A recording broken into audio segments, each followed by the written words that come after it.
മാനസിക സമ്മർദ്ദം വരുമ്പോൾ ചെയ്യേണ്ട 10 കാര്യങ്ങൾ.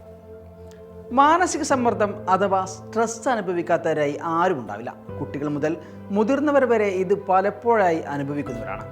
ജോലി സ്ഥലത്തെയും മറ്റും പ്രശ്നങ്ങൾ കാരണം സ്ട്രെസ് വർദ്ധിച്ച് ആത്മഹത്യ ചെയ്യുന്ന സംഭവങ്ങൾ വർദ്ധിച്ചു വരികയാണ്. എനിക്ക് സ്ട്രെസ് ഉണ്ടാക്കുന്ന വിഷയം ആകില്ല നിങ്ങൾക്ക് അനുഭവപ്പെടുന്നത്. ഇത്ര ചെറിയ കാര്യത്തിനാണോ നിങ്ങൾ ഇത്രയും സ്ട്രെസ് എന്ന് പറഞ്ഞ് ഒരാളുടെ മാനസിക സമ്മർദ്ദത്തെയും ചെറുതാക്കി കാണാനാവില്ല. എന്നാൽ പ്രശ്നങ്ങൾ പലതാണെങ്കിലും സ്ട്രെസ്സിൽ നിന്ന് റിലീഫ് അഥവാ ആശ്വാസം കിട്ടാനുള്ള വഴികൾ എല്ലാം ഒന്നാണ്. മാനസിക സമ്മർദ്ദം വരുമ്പോൾ ഇനി പറയുന്ന 10 കാര്യങ്ങൾ ചെയ്തു നോക്കൂ. ആശ്വാസം കിട്ടി നിങ്ങളുടെ മനസ്സ് ശാന്തമാകുന്നത് അനുഭവിച്ചറിയും. 1. നന്നായി ശ്വാസമെടുത്ത് പുറത്തു വിടുക. മനസ്സിലെ വലിയ ആശങ്കയോ നിരാശയോ ടെൻഷനോ എല്ലാം നിങ്ങളെ സമ്മർദ്ദത്തിലാക്കുമ്പോൾ ചെയ്യേണ്ട ആദ്യത്തെ കാര്യം ദീർഘമായി ശ്വസന നിശ്വാസം നടത്തുക എന്നതാണ്. 5 മുതൽ 10 മിനിറ്റ് വരെ ദീർഘമായി ശ്വാസമെടുക്കുകയും പുറത്തുവിടുകയും ചെയ്യുക. ഇതിലൂടെ മനസ്സിലെ ആശങ്കകൾ കുറയ്ക്കുകയും വിശ്രമം ഉണ്ടാക്കുകയും ചെയ്യും. 2. Physical activity.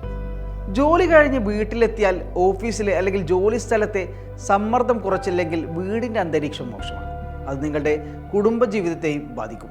20 മുതൽ 30 മിനിറ്റ് വരെ ഓടുക അല്ലെങ്കിൽ നടക്കുക, സൈക്കിൾ ചവിട്ടുക അല്ലെങ്കിൽ ലഘുവായ വ്യായാമം എന്നിവയെല്ലാം നിങ്ങളുടെ മനസ്സിലെ സമ്മർദ്ദത്തെ കുറക്കാൻ സാധിക്കും. അതുവഴി നിങ്ങളുടെ ശാരീരികാരോഗ്യവും മെച്ചപ്പെടും. ശരീരത്തിൻ്റെ പ്രവർത്തനങ്ങൾ മാനസിക സമ്മർദ്ദത്തെ കുറക്കാൻ പ്രയോജനകരമാണ്. ഇത്തരം കാര്യം ചെയ്യുമ്പോൾ നിങ്ങളുടെ ഭാര്യയെയും മക്കളെയും കൂടെ കൂട്ടിയാൽ അത് നിങ്ങൾക്ക് സന്തോഷവും സമാധാനവും നൽകുകയും ചെയ്യും. 3. അഭിപ്രായങ്ങൾ പങ്കുവെക്കുക. ജോലി, കുടുംബം അല്ലെങ്കിൽ ജീവിതത്തെ സംബന്ധിച്ചുള്ള വിഷമങ്ങൾ പങ്കുവെക്കുന്നതിനായി ഒരു അടുത്ത സുഹൃത്തിനെ വിളിക്കുന്നത് വളരെ നല്ലതാണ്. എനിക്കിപ്പോൾ സമ്മർദ്ദം അനുഭവപ്പെടുകയാണ്, നിനക്കെന്നെ സഹായിക്കാൻ കഴിയുമോ എന്ന രീതിയിൽ തുറന്ന് സംസാരിച്ചാൽ നിങ്ങളുടെ സമ്മർദ്ദത്തിൻ്റെ പകുതി കുറയും. സുഹൃത്തിനെ തിരഞ്ഞെടുക്കുമ്പോൾ സൂക്ഷിക്കുന്നത് നല്ലതാണെന്ന് മാത്രം. 4. മനസ്സിനെ ശാന്തമാക്കുക. മനസ്സാണല്ലോ സമ്മർദ്ദമുണ്ടാക്കുന്നതിലെ പ്രധാന വില്ലൻ. അപ്പോൾ മനസ്സ് ശാന്തമാകൽ അത്യാവശ്യമാണ്. ഇതിനായി സംഗീതത്തെയോ അല്ലെങ്കിൽ മോട്ടിവേഷൻ തരുന്ന പുസ്തകങ്ങളെയോ തിരഞ്ഞെടുക്കാം. പോസിറ്റീവ് എനർജി തരുന്നത് മാത്രമേ തിരഞ്ഞെടുക്കാൻ പാടുള്ളൂ, അല്ലെങ്കിൽ അത് നിങ്ങളെ അടുത്ത സമ്മർദ്ദത്തിലെത്തിച്ചേക്കാം. സമ്മർദ്ദമുണ്ടാകുമ്പോൾ വായിക്കാൻ പറ്റിയ മോട്ടിവേഷനും ഇൻസ്പിറേഷനും നൽകുന്ന പുസ്തകങ്ങൾ വാങ്ങിച്ച് വീട്ടിൽ സൂക്ഷിക്കുന്നത് നല്ലതാണ്. 5. നന്നായി ഉറങ്ങുക, നേരത്തെ എണീക്കുക. ടെലിവിഷൻ കാണുന്നത് അല്ലെങ്കിൽ ഫോൺ ഉപയോഗിക്കുന്നത് ഒഴിവാക്കി ചെറിയ ഒരു വായന ആരംഭിക്കുന്നത് നല്ലതാണ്. ചൂടായ ഒരു ചായ അല്ലെങ്കിൽ വെള്ളം കുടിച്ച് ഉറക്കത്തിനായി ശരീരത്തെ സജ്ജീകരിക്കുക. ചെറിയ അളവിൽ ഭക്ഷണം കഴിച്ച് നേരത്തെ ഉറങ്ങി നേരത്തെ എണീറ്റാൽ നിങ്ങൾ റിലാക്സ് ആകുമെന്ന കാര്യത്തിൽ സംശയം വേണ്ട. ഒപ്പം നേരത്തെ എണീറ്റാൽ നിങ്ങൾക്ക് ധാരാളം സമയം കിട്ടുകയും ചെയ്യും. 6ാമത്തെ കാര്യം പോഷകാഹാരങ്ങൾ കഴിക്കുക എന്നതാണ്. വെജിറ്റബിൾ സാലഡ്, പഴങ്ങൾ, പാല്, മുട്ട പോലുള്ള ഭക്ഷണങ്ങൾ നിങ്ങൾക്ക് മികച്ച പോഷകം നൽകും. അതുപോലെ കഫീൻ ഒഴിവാക്കി ജ്യൂസ് കുടിക്കുക. നല്ല ഭക്ഷണം നിങ്ങളെ സന്തോഷവാനാക്കും, അത് ഉന്മേഷം നൽകുകയും ചെയ്യും.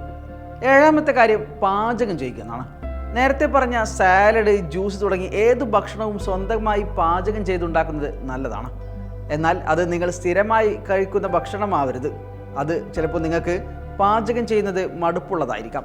എന്നാൽ നിങ്ങൾ ഇഷ്ടപ്പെട്ട ഒരു ഭക്ഷണം, അതൊരു പരീക്ഷണവുമാവാം.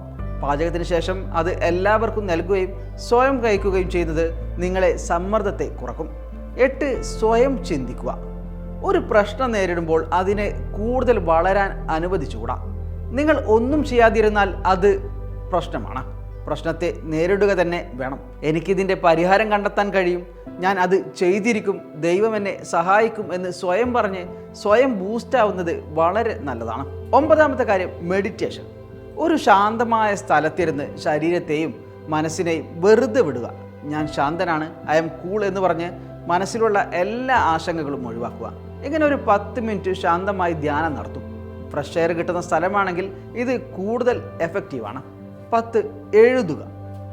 പ്രശ്നങ്ങൾ ഉണ്ടാകുമ്പോൾ അത് ഒരു പേപ്പറിലൊന്ന് എഴുതി നോക്കും. എഴുതുക അല്ലെങ്കിൽ ഓഡിയോ റെക്കോർഡിങ്ങിൽ നിങ്ങളുടെ ആശങ്കകൾ പങ്കുവെക്കുക. നിങ്ങളുടെ പ്രശ്നത്തെ മനസ്സിലാക്കുന്ന തരത്തിൽ ചെറിയ ഗ്രാഫുകളോ അതുപോലുള്ളതൊക്കെ വരച്ച് അതിൻ്റെ സൊല്യൂഷൻസ് കളറുകൾ ഉപയോഗിച്ച് രേഖപ്പെടുത്തുകയൊക്കെ ചെയ്യുക.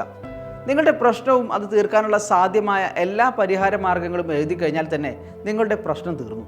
സ്വാഭാവികമായി അത് മനസ്സിൻ്റെ സമ്മർദ്ദവും കുറക്കും. ഇപ്പോൾ പറഞ്ഞ 10 കാര്യങ്ങളും ചെയ്യുക.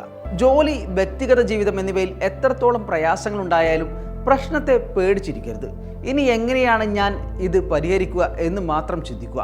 ലോകം വളരെ വലുതാണെന്നും എനിക്ക് മുന്നിൽ ഒരുപാട് സാധ്യതകളുണ്ടെന്നും എപ്പോഴും ഓർത്തു വെക്കുന്നത് നല്ലതാണ്. ആത്മഹത്യ പോലുള്ള ചിന്തകൾ ഒഴിവാക്കുക. Stay positive and happy.